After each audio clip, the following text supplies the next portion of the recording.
Surveys in the United States showed that 2/3 of adults report having at least one adverse childhood experience throughout their childhood, and 1 in 6 people report having 4 or more.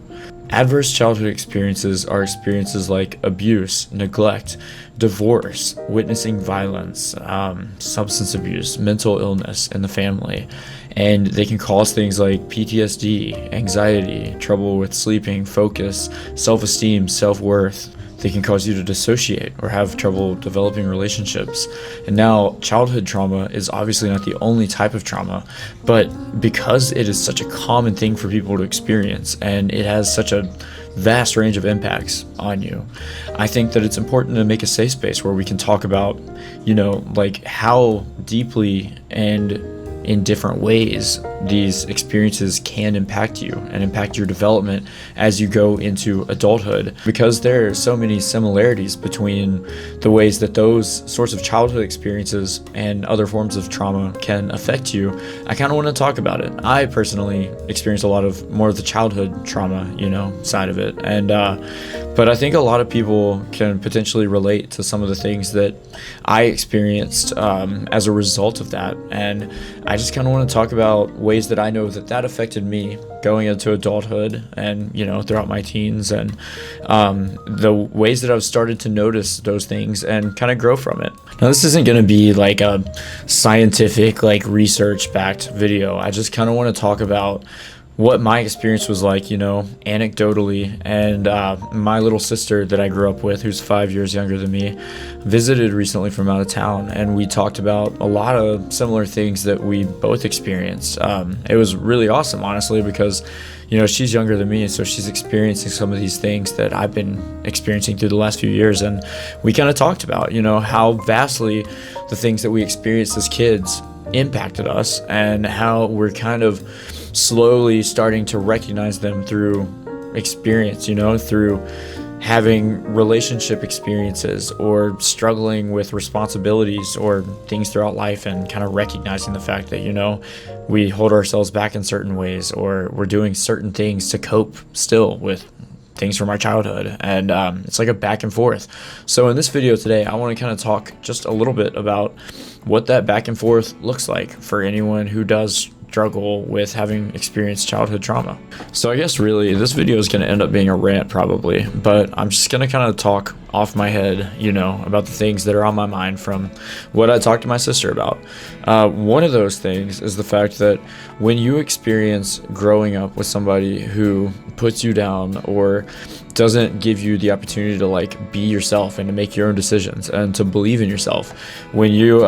if your parents either overprotective of you or controls you, or some parents will even project their immaturity or their problems that they have with life onto you. You may have a parent who kind of prompts you to always be anxious about everything, or to not believe in yourself, or to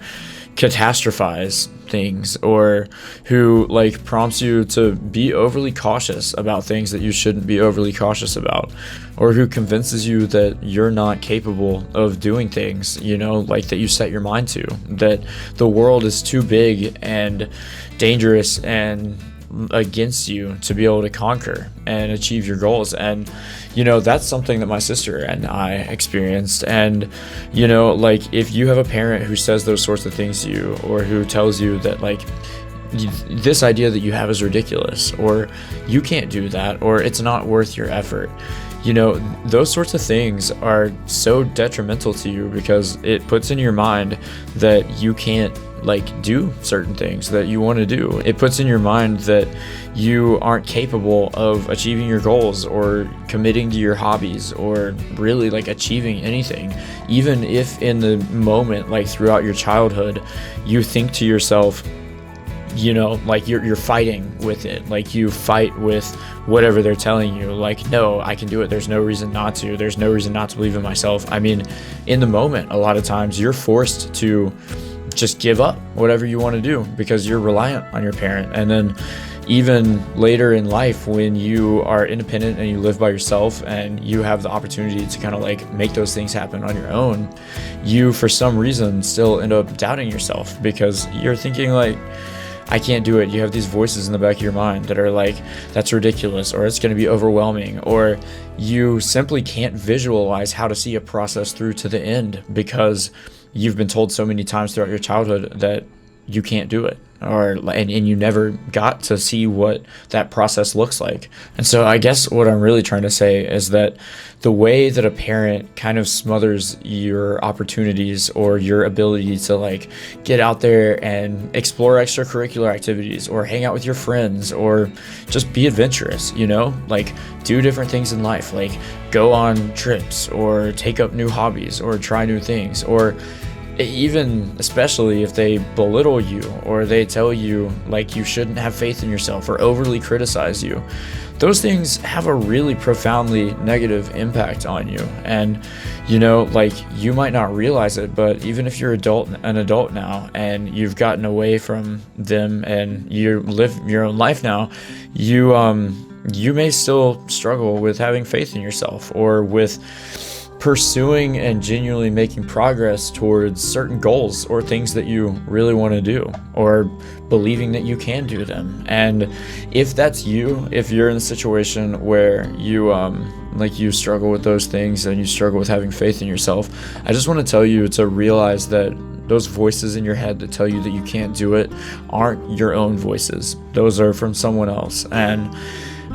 hopefully you'll realize that as time goes on and you have more instances to kind of experience things on your own, hopefully you'll realize that there's nothing innately wrong with you and you're not incapable. You're fully capable of anything and everything that you want to do or that you set your mind to. And there's no reason to think that you're not, or that you're any less capable than anyone else. And I think you'll slowly come to find that you'll prove yourself to that as you put yourself out there more and give yourself more opportunities to just try new things and to try to put yourself out there and try to chase your dreams. Like if you have a hobby or an interest or a passion that you want to pursue and you feel for some reason like you can't, or like you don't deserve to, or like it's not worth the effort, go try to do it anyway, because those are likely the voices of your parents or just toxic people that were around you in your past resonating with you still, like making you think that you should doubt yourself, and you shouldn't. And this is like just one of the things that I kind of wanted to talk about with the trauma and the healing from it. Like it's a back and forth growth, like a tug and pull, like you're never like, it's not a sort of thing where you can kind of see the whole picture and all the ways that those childhood experiences impacted you at once. I mean, for most people, you'll have an experience where you kind of recognize something that you're doing, or a way that you're looking at things, or a way that you might be holding yourself back. And then you may, if you're trying to reflect on these things, connect the dots with what in your childhood or what in your past kind of caused you to think that way. But it's gonna continue to happen, like, and you'll gradually see the bigger picture bit by bit. But I just kind of want to make this video to tell you that if you do doubt yourself, and if you feel like you don't really have the same abilities as everyone else around you, you do, and you should try to put yourself out there and prove yourself wrong, because it's probably some experience in the past that you may or may not remember convincing you that you can't when you can. Another thing I want to talk about is kind of the way that like that childhood toxicity experience, especially with toxic parents or violence in the household or just toxic people around you, affects you, is the way that those experiences are kind of reflected in your relationships going into adulthood. I feel like a lot of people, I mean, from my own experience and the people around me that I've seen, my friends and everybody growing up, like throughout your teen years and your early adulthood and often into your 30s and on, like people end up dating people and getting into toxic relationships that like replicate traits of people who either mistreated you, abused you in the past. And sometimes that's your parents, sometimes that's other people that you were around. And that's an important thing for you to realize too. If you find yourself in toxic relationships, dating people, and you struggle with drawing boundaries for self-respect or for the other person to respect you, or if you struggle with yelling at the other person or being overly controlling or being overly jealous or anxious and feeling insecure in your relationship, or like just getting into little fights about things, like there's a ton of different ways that these problems can come up in relationships. But if you find yourself repeatedly in that situation, or with someone who cheats on you and abuses you or mistreats you, even in smaller ways, and you can't leave them because you love them so much and you want that acknowledgement from them, like you want to show them how much you love them, and you want them to show you that they understand and that they feel the same way about you. If you find yourself in that situation, just know that you're not alone, and that there's a lot of other people that find themselves struggling with the same things. And from my experience, I feel that this is because of things that you experienced growing up and needs that don't get met, or like trauma that you haven't had the chance to heal from, or neglect from a parent who didn't show you how much they loved you when they should have, or didn't take care of you and value you, or return the same level of care and consideration and love and respect that you feel like should be owed between two people, even if you gave it. You may have experienced some things like that growing up, and now you may be looking to resolve those things in your relationships without even realizing it. And it's a big thing to get into. I feel like if I keep talking about it forever in this video, I'm gonna ramble a lot. But I hope you realize that if you're in those toxic relationships, I hope you slowly start to realize that you do need to draw boundaries for yourself, like out of self-respect and things that you won't tolerate from other people. And you need to catch yourself when you might be acting out some of the things that you either saw from toxic people growing up, or just things that you're doing because you don't know how to handle that situation in the right way. And for one, it's important to realize this so that you can grow and find healthier relationships and come to understand what is and isn't acceptable. And for two, it's important because you need to be able to go easy on yourself in some senses when you struggle with handling things the right way, because you may have very well not been shown how to handle those things the right way as a kid. I mean, if you grew up in a divorced household, or if you had a parent if your parents fought each other, or if you had a parent who constantly fought with you, you didn't get to experience what good communication looked like. You didn't get to experience what respect and consideration and mutual respect looked like. So you have to figure those things out on your own right now, and that's not cool. I mean, it sucks. Like it's a really tough, sucky thing, like it's not easy. Like you got screwed basically. I mean, like I did too. I'm just like, I'm not laughing about it. I'm not laughing about it because it's funny, but I mean, just because it's the reality. But you have to accept it, and you have to be able to recognize where you are and why you were impacted by those things, and how to be able to start changing your situation. And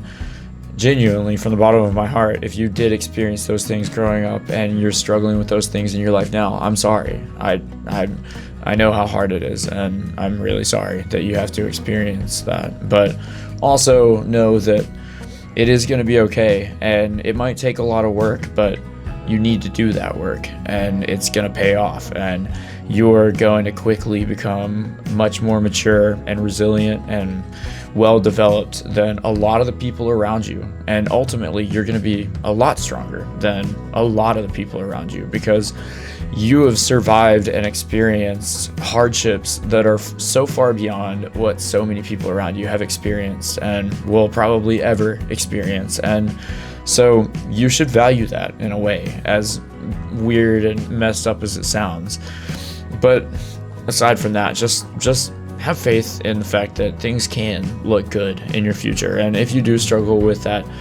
toxicity in your relationships and trust issues, control it, like there's so many different ways that it can present itself, but just try to realize that you are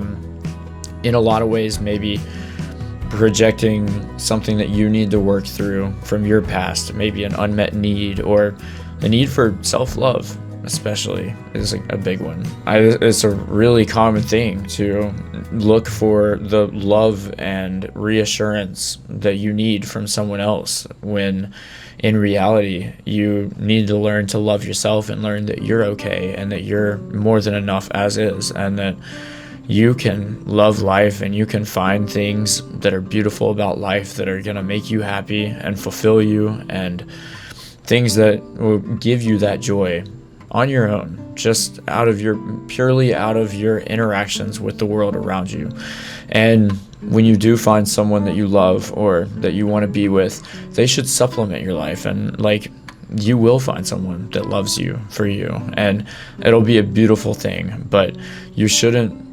depend on someone else to fill that void of self-love and validation. Now, I guess one last thing to talk about is the fact that those childhood experiences, the negative or traumatic things, can cause you to dissociate. And I think this is something that a lot of people do as a coping mechanism from the get-go. When you're a kid, when you're still experiencing these things, you can't get away from the situation that you're in, or from the person you're around, or your environment. So you just try to detach yourself and dissociate from it. You try to just leave the situation in your mind. And it seems at the time, and it very well may be at the time, the only way to really get away from the stress, or just these factors, these things that you cannot deal with or process, especially when you're a kid and you have no way to really comprehend and deal with these things or respond to them. So you end up dissociating, and you go on into your life in the future. You keep growing, you get older, and you keep dissociating sometimes, or you develop a problem where you can't feel present in your situation. You have a hard time feeling here in the moment or safe by being present in the moment. You develop anxiety from so many different things, like stimuli or people or just anything, because you become accustomed to dissociating, and it seems scary to be present in the moment, or you simply forget how. And I guess the point that I'm really trying to make with this is that it's something that is really common, and if you experience that, just realize that it's okay, and it's obviously it's okay. You can't help it, but it's something that you can work through by giving yourself little practices on being present in the moment, and kind of working with yourself on realizing that, that certain things are okay. It may be helpful to challenge yourself to become more present in certain situations by creating a safe space, maybe by finding an activity that you feel safe doing or that you enjoy, and kind of using that to practice being present in the moment and really engaging with your surroundings, and then trying to kind of spread that out to more situations. Like maybe you could do the same thing with certain people. Find a friend or somebody that you can relate to, that you can open up to and talk to things about if that's something that you need, or just a friend, and try to practice being present in the moment with that person. And it could even be helpful to talk to that person about the fact that you need to work on those things, and maybe they could try to help you kind of ground yourself in little ways. I guess depending on your situation, you're going to have to find your own way that works best for you on how to work through the dissociation thing. But as you become more grounded and you get more experience with life, and you become more comfortable with yourself and realizing that you're responsible for your life and your responsibilities and the things around you, and it's going to slowly become easier to step up to the plate and take responsibility for things, and realize that not only is life challenging, but it's also very rewarding, and you can do a lot with your life once you take control over it. I think my sister put it really well when we were talking about this in the car, and she talked about the fact that, for a long time, she struggled with being overwhelmed with things and like life in general, and thinking in the back of her mind that she could just let it all slip and that somehow things would be okay. And at some point she realized that if she doesn't fix things, if she doesn't get a job where she makes more money, if she doesn't fix her living situation and the relationship she was in, that things are going to just fall apart, like, and no one's going to come fix it. There's going to be nothing to come along and save her. And then she started getting her shit together and changing those things, and kind of like getting a new job, like changing her relationship situation, fixing the things in her life that were kind of dragging her down, and taking control of it, making decisions that benefit her, that protect her happiness and her well-being. And she is honestly doing so much better today than she was even 6 months ago, and it makes me the happiest person in the world to see her making those strides. But that was rooted, her avoidance of those things was rooted in dissociation, and she's acknowledged that herself. Like, she talked about how amazing it is to slowly be coming out of that fog and to be realizing that, you know, she doesn't need to dissociate and avoid everything. She can face it head on and take control over things, and it's so empowering. And I can see her feeling empowered and thriving and making these awesome decisions to better herself and transforming her life. And, you know, that was kind of what made me want to make this video, is just to tell you, if you're in a similar situation, if you struggle with dissociation and feeling overwhelmed with life and responsibilities, you know, it makes sense to feel overwhelmed, and life is challenging and hard. But, you know, I hope that you can come to realize that you have to face these things head on, and that you are in control of everything, and you are capable of crushing things, like getting things together and transforming your life and taking control and being the master of your life and making decisions for your own happiness and for your own well-being, and you're not selfish for doing it, and that you will realize how much power you have over your life at that point. And yeah, I just wanted to kind of put this message out there for anybody who struggles with any of those things, that it's totally possible. You have the right to do it, you can do it, and you have the power to transform your life through just kind of reflecting on the things that you need to work on, and the things that might be setting you back, that you might not be doing intentionally, or that are methods of coping or adjusting to trauma or difficult circumstances from your past. And it's an ongoing back and forth journey of recognizing those things, doing something to maybe adjust to it, or just kind of to try to heal and grow and to modify little things about your life to slowly work through the impacts that those traumas have had on you, and just take control over your life and to grow. And, you know, I hope this message isn't too rambly and doesn't get lost on you. I hope you get what I'm trying to say. So I guess if I could leave you with one message, it would be to realize that even if you've gone through a lot in life, even if you struggle with a lot of things, you know, whether it's belief in yourself, relationships, being present, realize that it's going to be okay, and that you are a very, very strong person for everything that you've been through, and for still being here, and for still kicking. And as hard as things might seem, and even if you feel set back, you are so much stronger than a lot of the people around you, and things are going to be okay. And just keep working on reflecting on yourself, trying to understand yourself better, and pushing yourself a little bit further to get out there and face your fears and keep working to overcome the challenges in front of you, because you are in control of your life. And once you realize that, if you don't already, it's going to be so empowering. And I hope you do realize how much power you have to shape your life and turn it into something that is truly remarkable. And you will. Just keep sticking with it and following your heart and staying true to yourself and learning to love and respect yourself. Anyway, thanks for listening to this rant here with me. I hope that what I had to say was in some way useful to you, and I'll catch you in the next one. Peace.